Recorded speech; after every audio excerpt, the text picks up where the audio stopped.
அன்பர்களே, தர்ப்பணம் என்றால் என்ன என்று தெரியுமா? இறந்து போன முன்னோர்களை திருப்தி அடைய செய்வதே தர்ப்பணமாகும். இறந்து போன முன்னோர்கள் ஏதேனும் ஒரு நரகத்தில் இருந்தால் அந்த நரகத்திலிருந்து வெளிவருவதற்கு நாம் செய்யும் இந்த தர்ப்பணம் வெற்றிகரமாக இருக்கும்.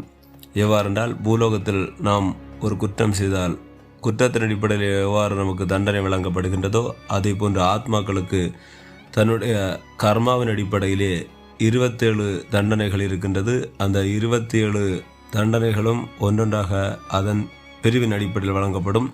இந்த 27 நரகங்களிலும் சிக்கி இருக்கின்றவர்களை நாம் திருப்தி அடைய செய்வதன் மூலமாக அவர்கள் தாகம் தணிந்து அல்லது பசியாறி அல்லது வஸ்திரம் உடுத்தி ஆசை தீர்ந்தால் அடுத்த கட்ட நிலையான சொத்திற்கு செல்வார் என்பது நம்முடைய இந்து மரபு. ஆகையால் ஆடி மாதம் வருகின்ற அமாவாசை தினத்தன்று முன்னோர்களுக்கு தர்ப்பணம் செய்வோம், வாழ்வில் வளம் பெறுவோம். கிருஷ்ண கிருஷ்ண கிருஷ்ண கோவிந்த கோவிந்த.